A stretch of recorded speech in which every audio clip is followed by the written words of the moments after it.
I remember him saying to me very early on in the programme that there were three things that were absolutely sacrosanct. One was the stainless steel body, the other was the rear engine, and the third were the gull-wing doors. DeLorean told them he'd build a factory from scratch in a muddy bog on the outskirts of the city, as in Dunmurry, in Belfast, a site sandwiched between Protestant and Republican neighbourhoods. He'd deliver the car to market in just 2 years. Wanting his car to be as sharp to drive as it was to look at, DeLorean turns Formula One Constructors Champion Colin Chapman.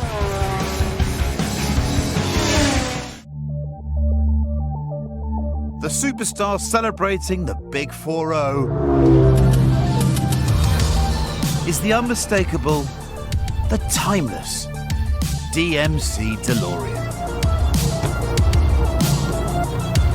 Yes, it was 4 decades ago, back in 1981, that this stainless steel wedge arrived back from the future. It would, of course, become the greatest movie car of all time, but not even Hollywood could have dreamed up the story of its creation. That man was John Zachary DeLorean, a genius engineer born and raised in Detroit. Working at General Motors in the 1950s, he would go on to develop Pontiac's legendary GTO. This was the man that arguably invented the muscle car. And in a world of grey suits, DeLorean was a sharp-dressing, swaggering playboy. He hung out with the stars. He married models. He even treated himself to a brand new chin. Probably to be successful as an executive, you have to have a certain amount of ego. That ego, though, didn't sit well with the buttoned-up world of boardroom bureaucracy. DeLorean wanted more. So, in the 70s, he stomped off to form his own car company, one with a grand vision: to create an affordable, exciting and ethical sports car. He wanted a car that was striking. I remember him saying to me very early on in the programme that there were three things that were absolutely sacrosanct. One was the stainless steel body, the other was the rear engine, and the third were the gull-wing doors. To sort the styling, in 1975, DeLorean turned to the legendary designer behind some of the most beautiful Ferraris and Maseratis ever made, Giorgetto Giugiaro. DeLorean wanted his car to look like nothing that had gone before. Suffice to say, Giugiaro obliged. And all DeLorean needed now was somewhere to build it. Scouring the globe for juicy tax breaks, he almost did a deal in Puerto Rico, but he ended up on the other side of the Atlantic, here in Belfast. In the late 70s, Belfast was in the grip of sectarian violence. The Labour government of the day reckoned that creating jobs was key to peace, so DeLorean was welcomed with open arms. You know, there's complete euphoria about this factory. In nearly every household there's an application form. Ever the optimist, DeLorean told them he'd build a factory from scratch in a muddy bog on the outskirts of the city, and that he'd deliver the car to market in just 2 years. It was an insane time frame. Getting a car from concept to the road normally takes about 5 years, and that's assuming you've got a functioning factory and a trained workforce. DeLorean had neither. What's more, that muddy bog that the factory was to be built on was in Dunmurry, a site sandwiched between Protestant and Republican neighbourhoods. We adopted a positive discrimination policy to make sure that we got a 50-50 workforce, and we had a workforce that worked together alongside each other. There was not one iota of problem inside the plant. So, improbably, the factory, which is still here, came together with barely a hitch. The problem was, the car was nowhere near ready to be built. But DeLorean had a solution for that too, and it took him to the very other side of the UK, to Norfolk, the home of Lotus. Wanting his car to be as sharp to drive as it was to look at, DeLorean turned to the best in the business. Lotus boss and 7-time Formula One Constructors champion, Colin Chapman. Colin Chapman had built up Lotus. It was selling cars in every country in the world. There were high-performance sports cars, which were acclaimed worldwide. And Colin had achieved everything that John DeLorean wanted to be. So he knew that if Colin Chapman took on the job and said that he could do it, he would do it.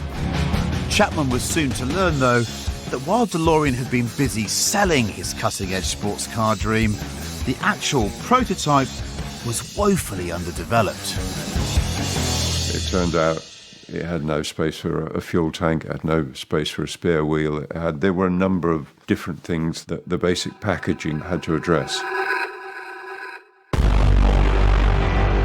As luck would have it, though, Chapman already had a car to base the DeLorean on. His world-class Lotus Esprit. And using its chassis and a modified fiberglass body, the new car began to take shape. But in order to achieve that all-essential car of the future look, DeLorean wanted that body clad in stainless steel. In essence, it was building the same type of car that we were used to at Lotus, but you had to finish up with a set of panels that were all beautifully matched. That presented a huge problem in itself. But against all the odds, John DeLorean and his team delivered. In January 1981, 40 years ago, the DeLorean landed. Sleek and sharp-edged, and clothed in that beautiful bare stainless steel, the DeLorean looked truly space-age. It was an extraordinary achievement. To this day, no car has ever reached production faster. John DeLorean had realised his sports car dream. But there was just one problem. It was terrible. So bad that sitting here right now, I don't quite know where to begin. But let's begin with the engine. DeLorean was going to use the rotary engine from the Mazda RX-7. Cost and expediency meant he didn't. Bad decision. What he ended up with was a V6 that had been jointly developed by Renault, Peugeot and Volvo, producing a not very exotic 130 horsepower. The thing weighed quite a lot because of the stainless steel panels, so performance was terrible. With this manual gearbox, it would do 0 to 60 in 9.5 seconds, but it was slower with the 3-speed automatic than most Americans wanted. Good Lord. It wasn't a very refined car either. In throwing it together so fast, the engineers had to build the DeLorean with whatever they could lay their hands on. The brakes come from a Ford Cortina, the glove box from a Volkswagen. The door locks, Austin Allegro, gear knob, Renault Fuego. And then there's the handbrake. Oh my God. It's terrible! Halfway through the corner, if you just back off, it wants to oversteer immediately. I mean, it's relatively controllable, but on the public road, good God, it's an accident waiting to happen. And it would be an expensive accident at that. In 1981, when this was launched in the US, it was the same price as a Porsche 911. DeLorean's dream of this affordable sports car, it was over before it had even begun. It was too expensive. But instead of stopping to work on the car's flaws, in a move designed to show the world that all is well, DeLorean ramped up production. This was to prove a poor decision. It was a bad time to be launching a new car. World markets, they'd gone to hell in a handbasket in '81. There was a massive oil crisis. There were people knifing each other in the gas queues in Los Angeles. DeLorean sales are falling faster than most in a thoroughly depressed US car market. It meant, of course, that we needed financial help again. But the political landscape in the UK had changed. The DeLorean-backing Labour government was out, and the Conservatives were in, led by Margaret Thatcher. To say that she was unenthusiastic about putting more money in would be an understatement. There was no way that any more money was coming from government, so it was really down to John, in the main, to find ways to raise investment.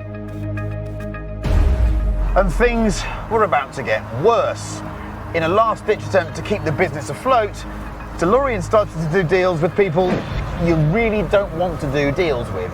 The American John DeLorean. In court this morning, John DeLorean was... In October 1982, in a Los Angeles hotel room, John DeLorean was arrested in an FBI drug sting. Apparently doing a deal to shift 25 kilos of cocaine. In the factory, there was a mix of disillusionment that he could possibly have done such a thing, but there was also this secondary element of many of them considering John to be the equivalent of Robin Hood, as a saviour. He was prepared to do anything to salvage their job. At his trial 2 years later, DeLorean pleaded that he was a victim of FBI entrapment. He was found not guilty, but the damage had been done. Carmaker John DeLorean has been cleared of all charges against him at the end of his drug trafficking trial in Los Angeles. Having built just 9,000 cars, the DeLorean Motor Company was dead. And then a year after DeLorean's trial, this happened. What's this? Back to the Future was a global blockbuster. The time-travelling DeLorean's Flux capacitor and flaming tire trails made it an instant Hollywood superstar. 88 miles per hour! This is, for me, the ultimate film star car. So, why choose the DeLorean? Well, to use the immortal words of Dr. Emmett Brown, if you're going to make a time machine out of a car, why not do it with some style? Ironically, had Back to the Future arrived a bit sooner in the space-time continuum, it might actually have saved the DeLorean. But you know what, when you're driving this car, none of it really matters because it's instantly recognisable. Even 40 years after it was launched, people know exactly what it is. It's the time machine.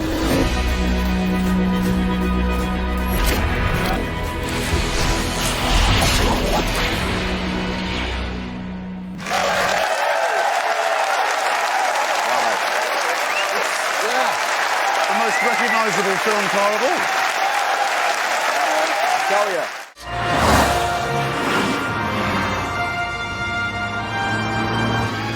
I'm a Back to the Future obsessive. I must watch them every other week with one of my kids. 88 miles an hour was the number that just lodged in all of our heads. And there's that famous speedometer. And of course it only goes to 85. I've never understood why they did that. And that might have been that for the DeLorean story. The car and its creator destined to fade into obscurity. This most famous of cars will go down in history as a victim of bad luck, bad timing, and a bad boy boss.